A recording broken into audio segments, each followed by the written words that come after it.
The dominance of social devices, mobile devices, phones, tablets, obviously, laptops, gaming consoles, et cetera. You see the TV consumption shrinking gradually. But we'll touch on this subject today about how we're programming for mobile, essentially, and what kind of techniques and strategies each of these folks use for that. A question around kind of both, it encompasses both OTT and social, I think. Like what remains influential in their decisions around watching video? Certainly price is one of them for subscription services. And then quality. One thing that we got out of this is that quality really matters, the quality of the video, the quality of the content. So that's something we're going to talk about today as well. And then finally, this is interesting. Everyone kind of talks about whether millennials are really watching sports, but they really do care about it. This was in the specific 18 to 25 demo, but we saw this across all age groups. Is that sports was, if not the number one, it was top two usually for consumption. Across kind of OTT and social video. Usually entertainment, TV, et cetera, were kind of second and third. So with that, I'd like to just jump into the panel and maybe talk about some recent successes. So, it's certainly on the programming and content side, the NBA, BTN, Univision, and Facebook from a point of view of many content partners, right? What have been some recent successes that you've seen? Melissa, Brenna, you may want to kick us off. Sure.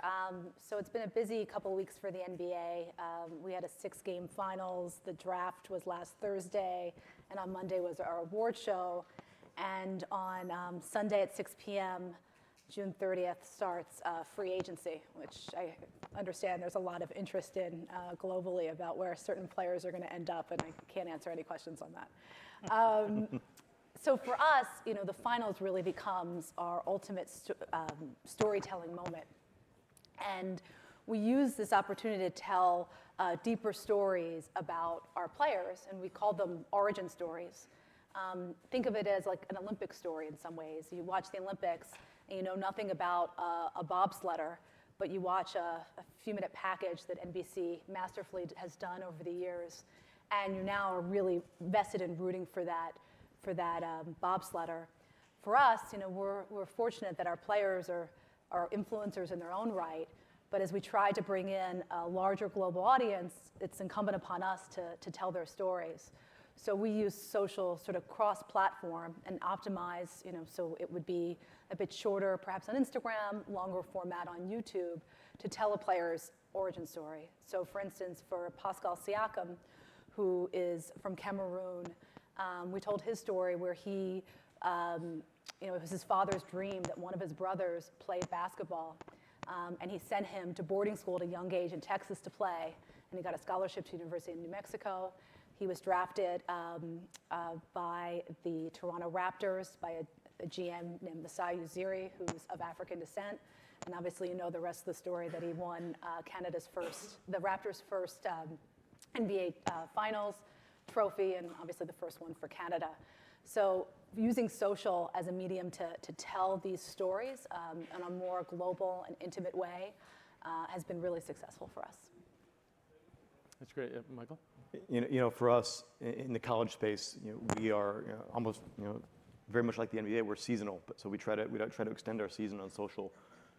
Football and basketball are the primary sports for BTN. When those end, we need to find creative ways to engage our audience both on linear and on social and digital platforms. So a couple of recent examples would be the NBA and NFL drafts. We've got rights to a large portfolio of Big Ten content of players that are turning pro. And so when Jordan Poole from Michigan announces he's entering the NBA draft, and Romeo Langford from Indiana announces he's entering the NBA draft, we put together highlight reels, extended highlight reels, and we put them out into the social space, YouTube, Facebook, Twitter, and we wait for them to get drafted. Right. So when the Warriors take Poole or the Celtics take Romeo Langford, we know those fans are really looking for content. They want to see the highlights of their new first-round pick. And those clips just explode, within hours of the draft or those players being drafted. And then secondly, we don't own the College World Series event, obviously. That's an ESPN event, but we had a team in it this year with Michigan. So we sent a kind of a 21st century content creator out to Omaha.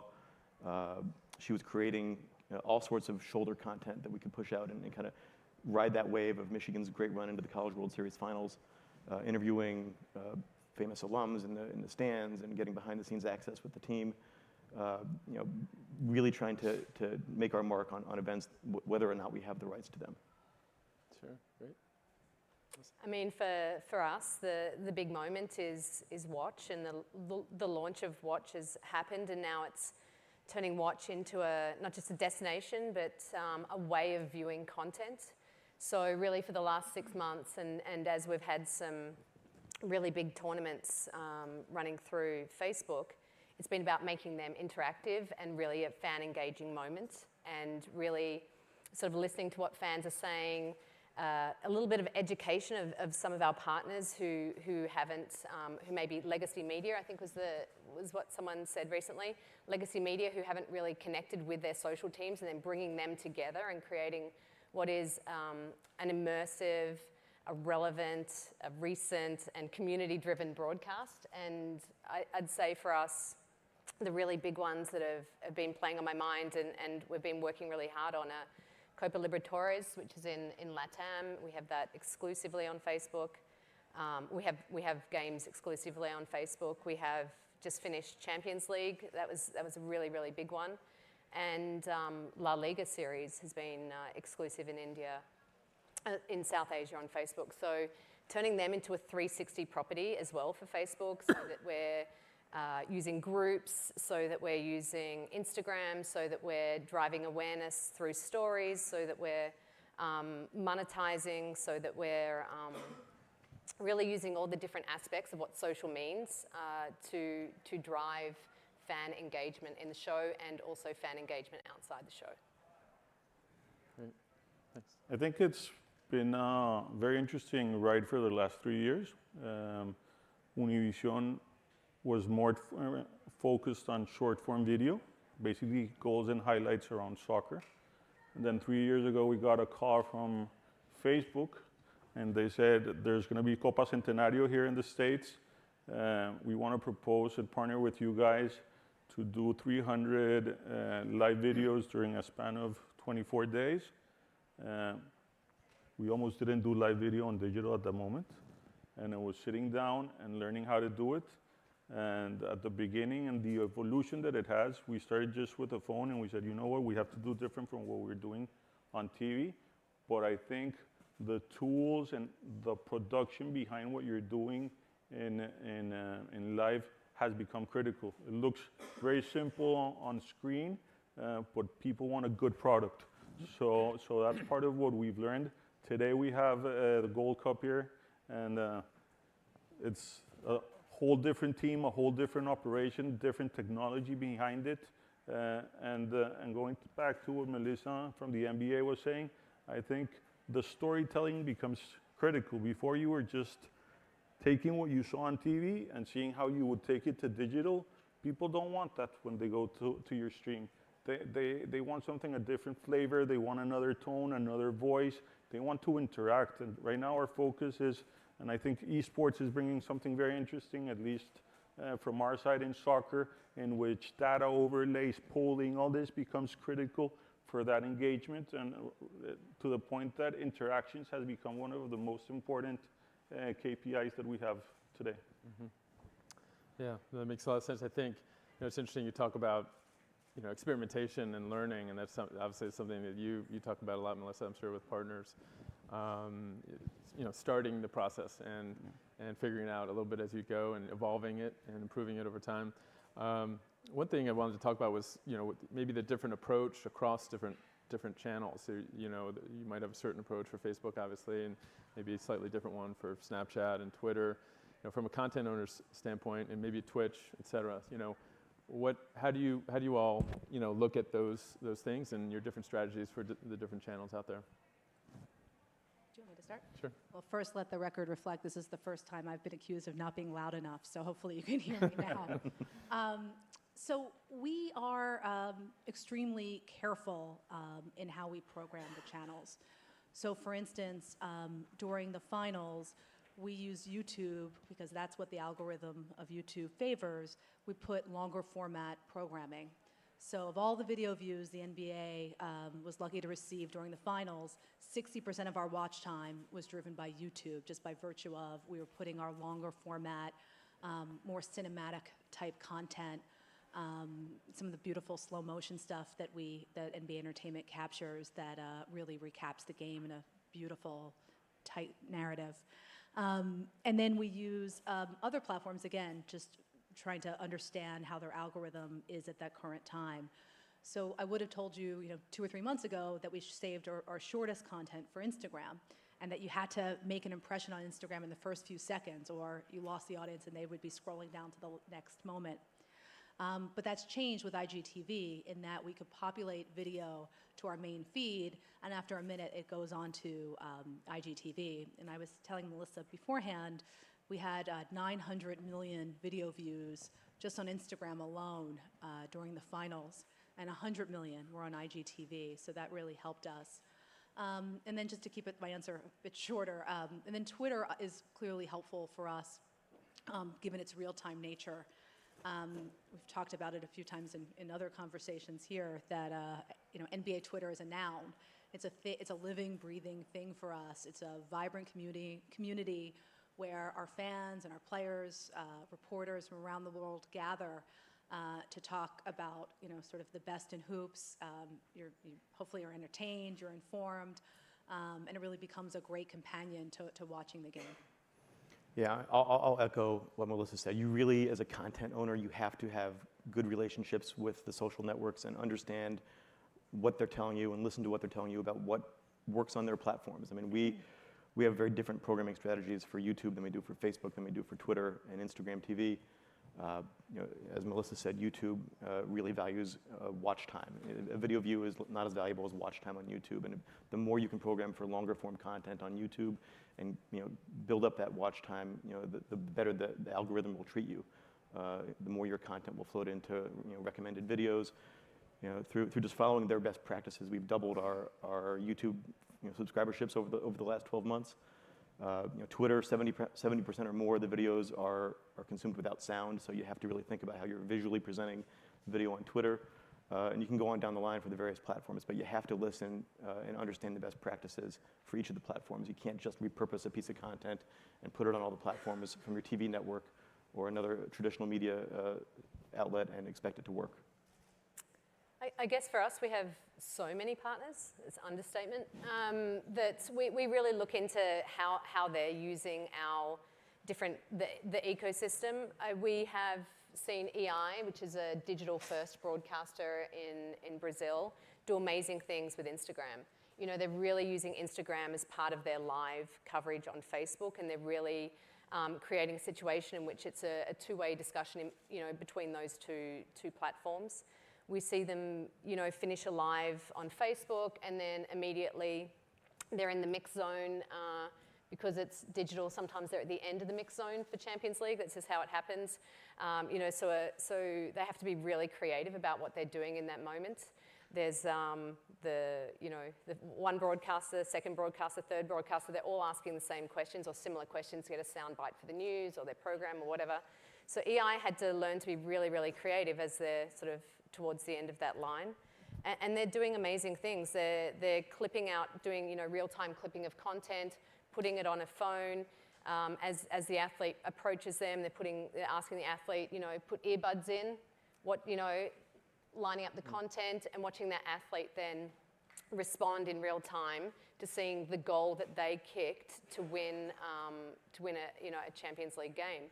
And that moment where you're watching and it's real and it's raw and it's timely, and then often that's driving back to the live show or live, the video on demand from live to see, that moment for the fans to go back and find that. And we see others like, Golden Boy. We don't have the live coverage. DAZN has the live coverage of the Canelo fights, but then Golden Boy are really just driving around that live coverage with other live content. Going into Canelo's locker room and just fan engagement on watching a guy just tie up his boots was unbelievable. You know, he's tying his boots, he's sweating, he's you know, preparing, and it's just watching those really raw, authentic moments on those different channels within Facebook, and then driving back to what you want to see on the live coverage. Yeah, you're not always getting that on traditional kind of broadcast television, right? Those are the moments like right before this big event.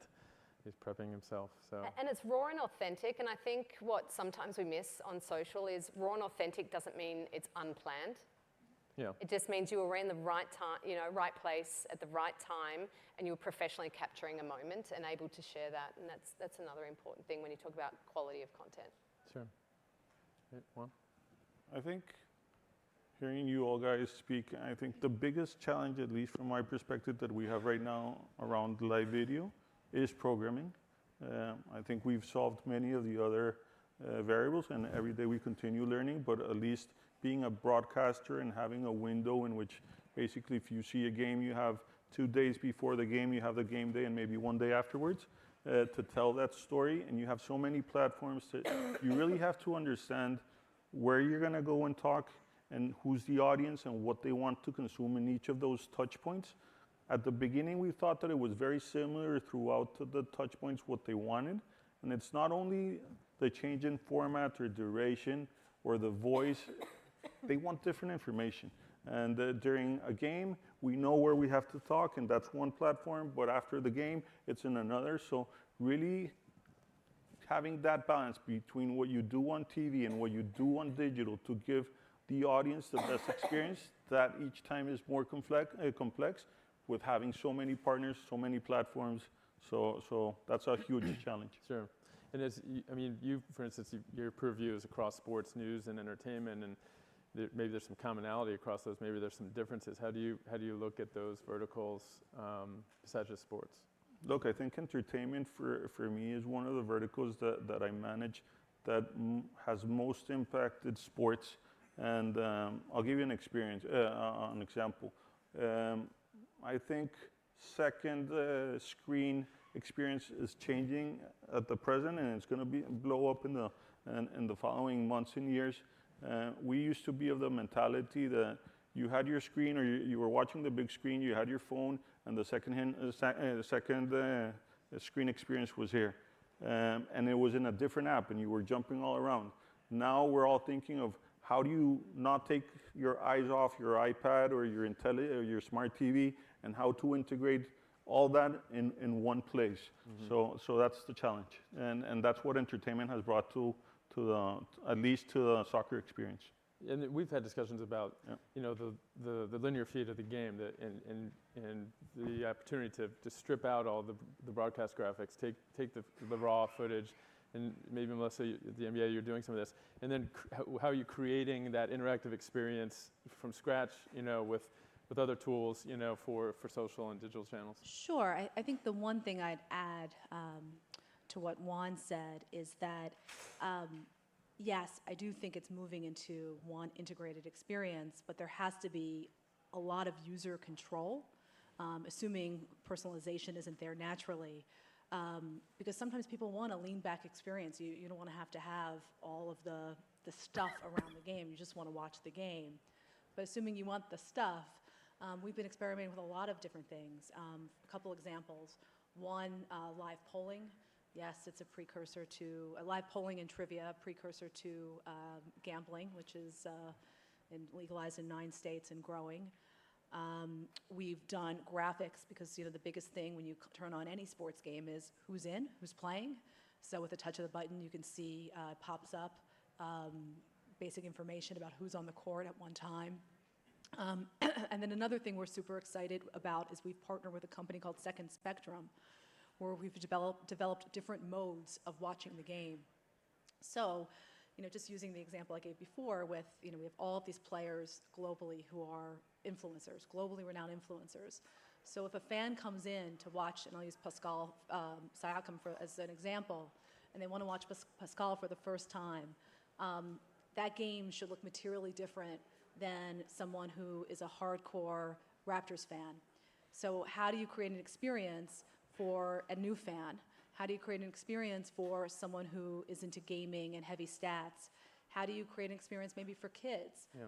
So that's something we've been working very closely with Spec Or and for Spencer. betting, right? Like For when, betting, when yeah, that the comes gaming along, stats. in a broad enough scale, the option Exactly. to click into that experience and as your Exactly. view. But the user choice, and again, at some point, it won't just be a user choice, it'll just intuitively know based on your behavior. That piece is incredibly key to this development. Yeah, I think, just to build on that, Melissa, I think there's, you have this very, big league, well-known around the world, athletes well-known around the world.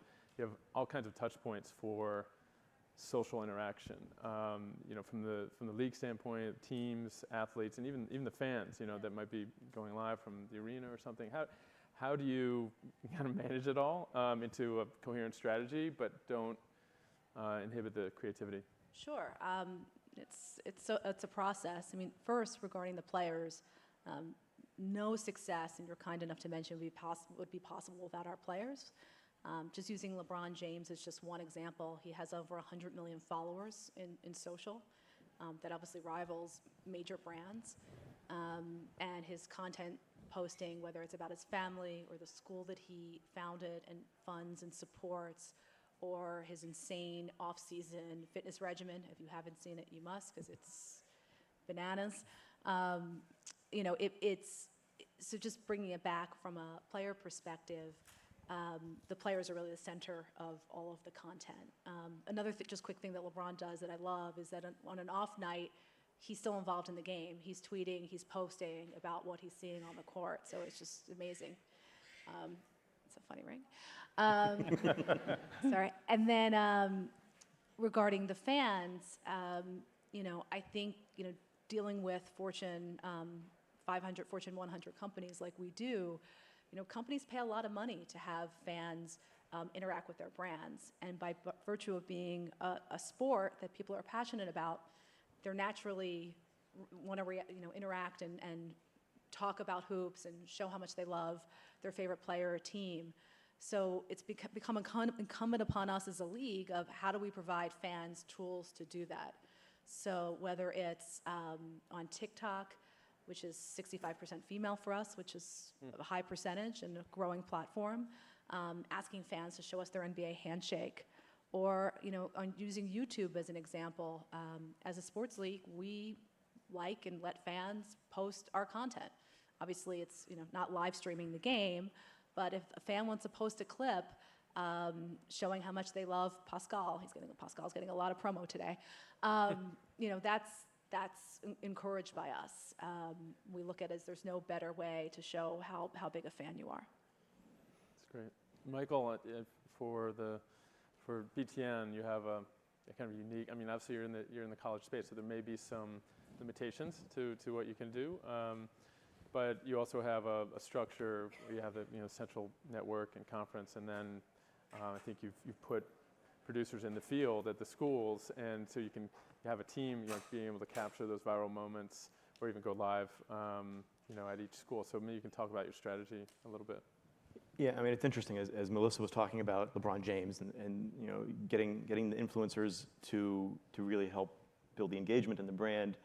We have a little bit of a different issue or challenge in college because our student athletes are just that. They're student athletes. They're not compensated.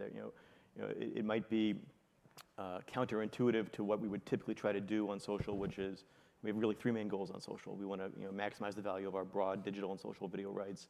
We want to grow our brand and attach our brand to the schools and the programs and have a Michigan fan think of BTN as the Michigan network.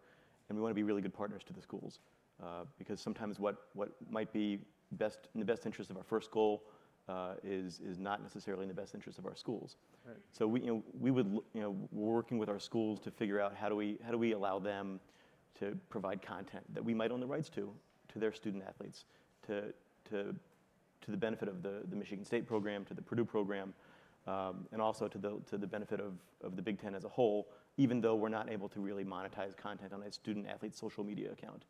It's just one unique example of college, of an issue that we're dealing with. And then you mentioned we had a realization a few years ago that for us to really create fully engaging content and try to achieve our first two goals of maximizing the value and associating our brand with the schools, we needed to have boots on the ground on all 14 Big Ten campuses.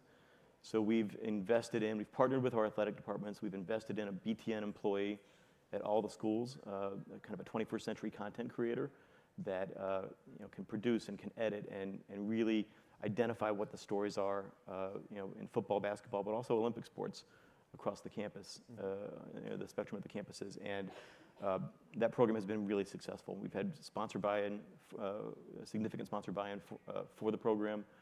The schools are really appreciative of the stories that we're telling because each athletic department has limited resources to go out and do their own storytelling. And so that's just one way that we've tried to leverage the rights that we have on social with the campus program. That's great. I want to talk briefly about kind of the metrics for success, and everyone always immediately goes to kind of how are we making money on this stuff. From a monetization standpoint, what do you look at? I mean, how are you integrating sponsors, advertisers in and around the content? How you might be driving OTT subscriptions through social content and lives that way. Any thoughts from any of you? Sure. And first of all, I'm stuck. So when this is over, someone might have to come from backstage to get me. Anyway, so for us, it's crazy. As it relates to the monetization strategy, we have a couple things that are going on in the marketplace. One, some of the platforms are getting more sophisticated with shoppable merchandise. So with Instagram, during the finals, after the Raptors won, we offered an exclusive hat and T-shirt with our partner in New Era, and we blew through the limited quantity in 3 hours and made more money than we had on any other product we offered all year. So that was really successful. So that's obviously a new opportunity for us. But the other thing we're excited about is, in the U.S., if you want to watch a game, it's only a certain number of games that are on nationally through TNT, ABC, and ESPN. So if you want to watch a game that's not on and you're not in that market, you buy it through our out-of-market package called League Pass. But what we realized pretty quickly with social is we're telling all these great stories day in, day out about what's going on the court. And if you want to buy League Pass, it's offered yearly or monthly, but sometimes you just want to watch one game.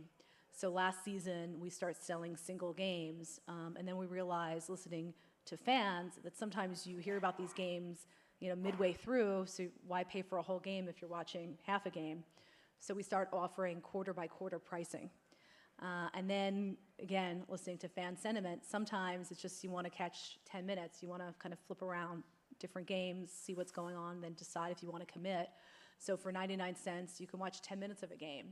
So socials forced us to look at how we handle transactions with our games in a very much more granular way. I think it's really interesting because it goes against the grain of any kind of traditional subscription marketing, but just the nature of social, the nature of your content, and kind of engaging in the moment allows for some real success. And then provides us a data opportunity to upsell that customer later. So there is a longer term strategy than just in that moment as well. Sure. We've also seen partners take advantage of that, putting content onto Facebook and then driving to their OTT and subscription channels and doing it with their influencers or doing it with live content that they created. WWE is a fantastic example for us, bespoke live content and then using that data to drive subscription that they perhaps wouldn't have had beforehand. Sure. Juan, do you have thoughts? Yeah, I think for I'm not going to go into the monetization part of it, but I think if you create good content, you can monetize it. And at least from my content perspective, I'm not thinking of how I'm going to take it to market. I'm just first saying, what does my audience need?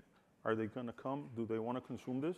And I think the second part happens when you have, let's say, a good reach and good advertisers behind it. You show them good projects, they'll come and they'll pay for it. Great. I think all of the social platforms have evolved in the last 5 years to really allow content creators and rights holders like Big Ten Network to figure out ways to monetize content and invest in original content for their platforms. Whether it's branded content and sponsorship content, We can follow the guidelines that each of the social platforms has in terms of how you can integrate a brand. I call the space social programmatic, where you create content and you just kind of let Twitter InStream or Google, YouTube, sell an ad, and there's a revenue split associated with that. There's further to my earlier point about creating great relationships with the partners. There's opportunities to create custom content and license that content to these networks as well. So we've got a variety of ways that we're generating revenue from video content on social. That's great. Unfortunately, I think we're out of time. So I want to thank Melissa B, Melissa L, Michael, and Juan for joining us. Thank you. Thank you very much. You can help.